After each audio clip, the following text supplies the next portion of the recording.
1925 में एक British explorer पर्सी faucet Amazon rain forest में एक ऐसे शहर की तलाश में निकले थे जिसके बारे में कहा जाता है कि वो पूरा सोने से बना हुआ है और उसका किंग रोजाना सोने के पाउडर से नहाता है। लेकिन उस दिन पर्सी फॉसेट अपने कैंप से निकले तो थे, लेकिन फिर कभी वापस नहीं लौटे। दोस्तों, अमेज़न रेन फॉरेस्ट दुनिया का सबसे बड़ा रेन फॉरेस्ट है जो हैरत अंगेज तौर पे 8 कंट्रीज आपस में शेयर करती है। इसका एरिया 70 लाख स्क्वायर किलोमीटर है। इतने बड़े एरिया में इंडिया जैसे 2 देश और यूनाइटेड किंगडम जैसे 28 देश फिट आ सकते हैं। जैसे ओशन का बहुत बड़ा हिस्सा अभी तक हम इंसान एक्सप्लोर नहीं कर पाए, ऐसे ही अमेज़न रेन फॉरेस्ट का भी बहुत बड़ा हिस्सा अभी तक इंसानों की पहुंच से दूर है। यहाँ प्लांट्स, एनिमल और माइक्रोब्स की ऐसी किस्में रहती हैं जिनमें से अभी तक सिर्फ 10% का पता लगाया गया है। हर दिन यहाँ नई स्पीशी एक्सप्लोर की जाती है। अमेज़न रेन फॉरेस्ट में करीब 40,000 करोड़ दरख्त मौजूद है और यही वजह है कि इस फॉरेस्ट को अर्थ की लंग्स भी कहा जाता है। पूरी दुनिया में जितनी भी ऑक्सीजन है उसका 20% सिर्फ अमेज़न रेन फॉरेस्ट रिलीज करता है।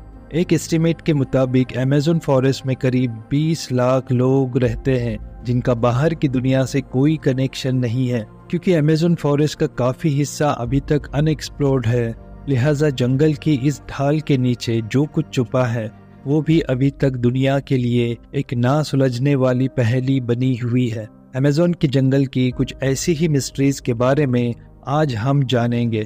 कुछ को तो सॉल्व कर लिया गया है, लेकिन बहुत सारी आज भी साइंस के पल्ले नहीं पड़ रही। सबसे पहले बात करते हैं सिटी ऑफ गोल्ड के बारे में। अमेज़न फॉरेस्ट की आज तक की सबसे बड़ी मिस्ट्री है यहाँ की सिटी ऑफ गोल्ड, जिसको एल्डोराडो भी कहा जाता है। कहा जाता है कि किसी दौर में यहाँ एक ऐसा शहर था जो पूरा सोने से बना होता था और यहाँ का किंग रोजाना सोने के पाउडर से नहाकर अमेज़न रिवर में वो सारा सोना बहा देता था। जी हाँ, 16th सेंचुरी में यूरोपियन साउथ अमेरिका में आए थे जहाँ अमेज़न फॉरेस्ट मौजूद है। वो अपने साथ काफी सोल्जर्स और इस इलाके पर कब्जा करने का प्लान बनाकर आए थे। यहाँ उनका सामना अमेज़न के लोकल लोगों से हुआ जिन्होंने यहाँ अपने शहर बसाए हुए थे। यूरोपियंस ने उनके बनाए हुए शहरों पर कब्जा कर लिया और 16th सेंचुरी के आखिर में उनको खबर मिली कि अमेज़न फॉरेस्ट के डीप में एक ऐसा शहर भी है जो पूरा सोने से बना हुआ है। तो इसी बात पर यूरोपियंस ने इस एल्डोराडो सिटी को तलाश करना शुरू कर दिया। पूरा अमेज़न फॉरेस्ट छान लेने के बाद उनको यहाँ के बहुत सारे कबीले तो जरूर मिले, लेकिन जिस शहर की तलाश थी वो ना मिल सका। जबकि यहाँ उनको काफी सारा सोना जरूर मिला। अगले 200 सालों तक तलाश जारी रखने के बाद आखिरकार एल्डोराडो को मिथ डिक्लेयर कर दिया गया। उसके बाद 19th सेंचुरी में एक ब्रिटिश एक्सप्लोरर पर्सी फॉसेट ने एल्डोराडो को एक बार फिर से तलाश करने का फैसला किया। उन्होंने अमेज़न में टोटल 8 एक्सपीडिशंस किए, लेकिन इस दौरान उनको एल्डोराडो तो दूर की बात दूसरे शहर भी नहीं मिले जिनका जिक्र यूरोपियन ने किया था। अपने आखिरी एक्सपीडिशन में पर्सी फॉसेट अमेज़न के बीच में मौजूद थे जब आखिरी बार उनसे राब्ता हुआ था। उसके बाद वो तलाश में निकले तो दोबारा कभी लौट कर नहीं आए। ये 29 मई 1925 का दिन था और इस जगह से वो गायब हुए थे। वो ब्राजील की स्टेट मेटो ग्रोसो थी। उनको कई महीनों तक तलाश किया गया, लेकिन ना ही पर्सी फॉसेट मिले और ना ही उनकी डेड बॉडी। साइंटिफिक कम्युनिटी का मानना है कि ये जगह इंसानों के रहने के काबिल नहीं है, लिहाजा यहाँ कोई शहर या विलेज नहीं बस सकता। लेकिन वक्त के साथ साथ जब टेक्नोलॉजी काफी एडवांस हो गई, उनमें कुछ ऐसे निशानात मिले जिससे ये जाहिर होता है कि किसी दौर में यहाँ इंसानों ने पूरे शहर बसाए हुए थे। असल में पर्सी फॉसेट जिस जगह तलाश कर रहे थे वो जगह तो बिल्कुल सही थी, लेकिन ढूंढने का तरीका सही नहीं था। यहाँ कई मकामात पर रिसर्चर्स को जमीन के अंदर ह्यूमन वेस्ट दबा हुआ मिला। साइंसदानों ने इनमें कई मकामात पर लिडार स्कैनिंग डिवाइस का इस्तेमाल करके घने जंगल की लेयर के नीचे पत्थर से बने स्ट्रक्चर भी ढूंढे हैं जिनको वक्त के साथ साथ जंगल ने छुपा दिया है। नेशनल ज्योग्राफिक टीम ने भी कैरेबियन के साहिल से 15 किलोमीटर अंदर अमेज़न में एक ऐसा शहर तलाश किया जिसमें 2500 साल पुराने पूरे स्ट्रक्चर पहाड़ों के अंदर दबे हुए पाए गए। लेकिन इनमें एल्डोराडो कौन सा है और आखिर ये इतने बड़े अमेज़न फॉरेस्ट में किस जगह मौजूद था, ये आज तक साइंटिफिक कम्युनिटी के लिए एक मिस्ट्री बना हुआ है। नंबर 4, अमेज़न के इस वसी बयाबान जंगल में काफी ऐसे कबीले भी रहते हैं जिन्होंने आज तक बाहर की दुनिया को देखा ही नहीं है।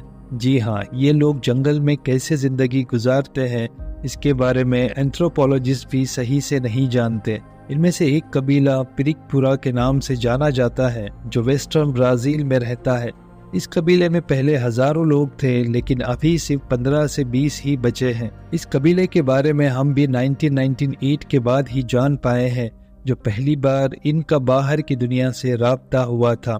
उनकी लैंग्वेज से ऐसा लग रहा था कि शायद वो अपना दुख दर्द बयान करना चाहते हैं। एंथ्रोपोलॉजिस्ट ने जब उनकी बातों को डिकोड किया तो मालूम पड़ा कि उनका कबीला पहले काफी स्ट्रांग हुआ करता था, लेकिन फिर कुछ कब्जा माफिया ने फॉरेस्ट में माइनिंग करने के लिए उनके तमाम साथियों को बुरी तरह मार डाला, जिनमें से ये चंद लोग बच गए थे। ऐसे पता नहीं कितने ट्राइब्स है जो अमेज़न जंगल के बीच अपनी दुनिया बसाए बैठे हैं।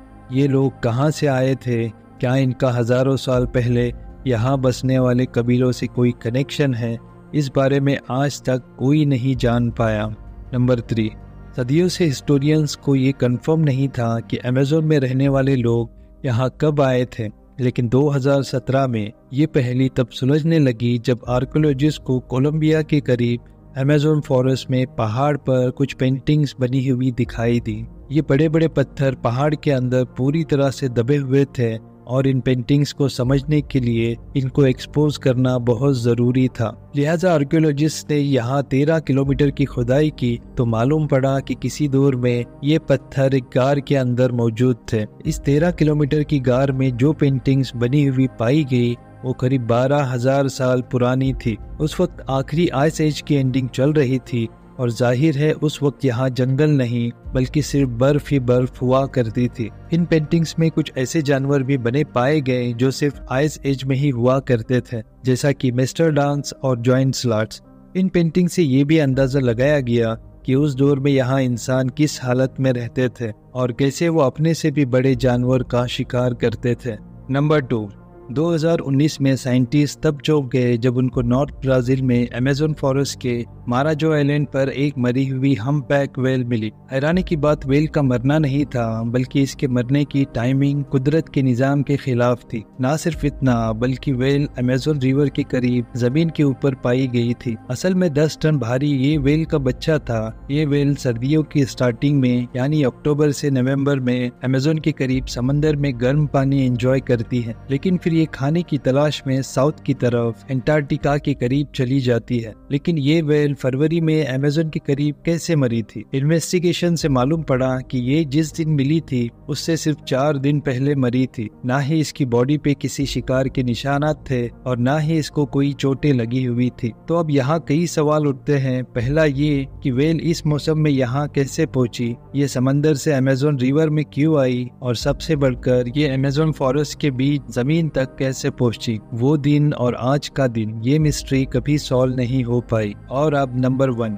अमेज़न फॉरेस्ट का एक और सीक्रेट 2013 में डिस्कवर हुआ था जब पेरू के करीब एक केमिस्ट्री के स्टूडेंट को अमेज़न में ये अजीबोगरीब स्ट्रक्चर मिला। ये एक प्लांट के पत्ते के ऊपर बना हुआ था जो देखने में काफी मिस्टीरियस लग रहा था। इसके ठीक सेंटर में सिल्क से एक कोन बनी हुई थी और इसके चारों तरफ सिल्क से ही एक जबरदस्त फेंस भी बनी हुई थी। उस स्टूडेंट ने इस स्ट्रक्चर की फोटोज ली और उनको इंटरनेट पर पोस्ट कर दिया, लेकिन हैरत की बात ये थी कि आज तक ऐसा स्ट्रक्चर किसी ने भी नहीं देखा था। इस पर मजीद जांच पड़ताल के लिए साइंटिस्ट की एक टीम ने पेरू के इस हिस्से को विजिट किया। थोड़ी ही देर में इनको 45 से ज्यादा ऐसे ही स्ट्रक्चर्स मिल गए। कुछ तो दरख्तों पर बने थे और कुछ प्लांट्स के पत्तों पर। इस मिस्टीरियस स्ट्रक्चर को सिल्क हेंज का नाम दिया गया और इनमें से कुछ को वो अपने साथ लेबोरेटरी लेकर गए। माइक्रोस्कोप की मदद से देखा गया कि फेंस पर छोटे छोटे डस्ट माइट्स घूम रहे थे। ये कीड़े कीड़े सिल्क प्रोड्यूस नहीं करते, लिहाजा ये बात तो कंफर्म थी कि ये स्ट्रक्चर इन्होंने तो नहीं बनाए थे। चंद दिनों के बाद फेंस के बीच वाली कोन आहिस्ता आहिस्ता फटने लगी और उसमें से एक स्पाइडर का बच्चा बाहर निकला। असल में ये स्ट्रक्चर स्पाइडर की एक खास स्पीशी ने बनाए थे जो सिर्फ वेस्टर्न अमेज़न में ही पाई जाती है। ये स्पाइडर अपने अंडों के गिर्द फेंस इस वजह से बनाते हैं ताकि इसमें छोटे छोटे डस्ट माइन फंस जाएं और जब उनका बच्चा अंडे से बाहर निकले तो उसके पास खाने के लिए कुछ मौजूद जरूर हो। उम्मीद करते हैं कि आपको हमारा ये वीडियो भी पसंद आया होगा। वीडियो में अंत तक बने रहने के लिए आप सभी का दिल से शुक्रिया।